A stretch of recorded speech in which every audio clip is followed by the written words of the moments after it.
My name is Dick Lee, and I'm the drummer for the Brymers. And the band prior to the Brymers that we mentioned many times was called the Defenders, and then the record company changed our name, shaved our head, and so forth into the Brymers. And the reason that we're here, we're going to do a couple of these little vignettes about our keyboard player, Kenny Center, and what he means to us, his musical skills, and so forth. And first of all, I'll say that he's probably one of the most outstanding musicians I've ever been around in my life. He plays a Hammond B3 better than any person I've ever seen. He plays a flute. He's a saxophonist. He's a lead guitar player. His best instrument, believe it or not, is the bass guitar. He plays a five-string fretless bass sometimes, or stand-up bass. And also, he's a tremendous drummer. It's unbelievable. So, and then there's the songwriting skills and the singing skills. But on top of all that, he's a very humble man, and he's just a marvelous human being, and I just can't say enough about him. And Kenny, I just want to tell you that we love you very much. And sitting next to me, I just want to introduce is Bill Brumley, our bass player for the Brymers.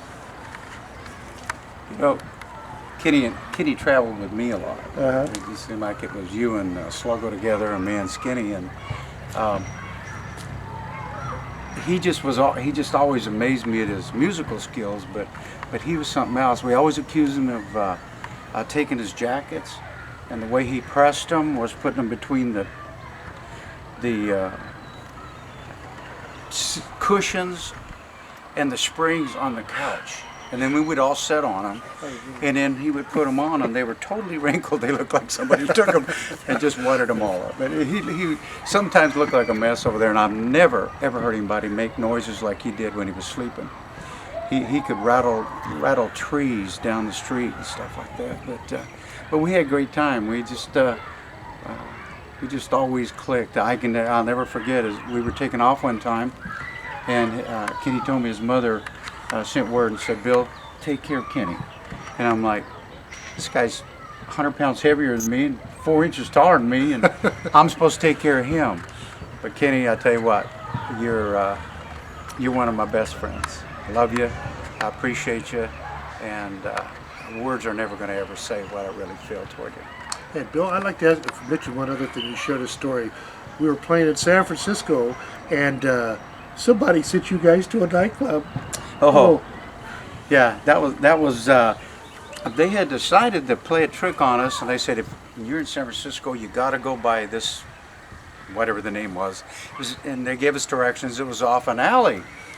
So we went into there and it was an after hours, and so we had our cup of espresso or whatever, and we're standing there, and there's our eyes acclimated to what we could see. You know, we got to looking around. I happened to turn to Skinny and I said, "Is that a couple of guys making out over in the corner?" He said, "Yeah."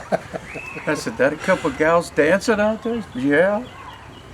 This guy kept getting closer and closer to me over here, and finally I turned to Kitty and I said, "Hey buddy, I'm out of here. You can stay if you want, you know." So we danced all the way over to the door so we wouldn't look conspicuous, not really. But anyway, we scooted out pretty fast. But that was one of our first experiences in San Francisco. You know, not that we didn't have many more, but that was one of the first and most eye-opening that we had. I want to share one last, if I may, too, Bill. We were playing in Portland, Oregon, up there at a concert. Kenny had this Farfisa organ, I don't know if you remember that, and he had it on the edge of a stage, and we were setting up to get ready to go on in a few hours, and he accidentally hit it, and it fell like 4 feet right on the floor, just went. That was gone. It was shot. Went out to a pawn shop about 2 blocks away. I walked in there. Skinny was with me, and we said, "We'll take that guitar." And it was a 1952 Telecaster with a maple neck. And that Telecaster is the one that was used, as everybody knows, on Sacrifice. You got that real gutsy sound in there and so forth. Where and then the other thing Kenny did, I have to share that one story. In the recording session of Sacrifice, Kenny, back in the '67, they didn't have all those sound effects. I don't know if you remember that? No, yes. So Kenny had this small little cheap amp he had. He took out the speaker, bought this huge 15-inch speaker, 3/4 of it hung out the back and it almost tipped over. He overpowered it right near the lead of Sacrifice. Sparks started coming out of it, and he got that sound, and the engineer came running out, "You idiots, you're gonna burn down our studio!" And that's what I was looking for. Anyway. Sometimes those sounds that you come out like that are totally by accident. completely by accident. But Kenny is just, he's one of a kind. I don't think they'll ever, I think they threw away the, I want to use the word mold, but whatever it is they created him in, you know, the dish or something. They did. They threw it all away. There's never going to be another one. Hang We in there, love my you. friend. We love you, and you take care of yourself.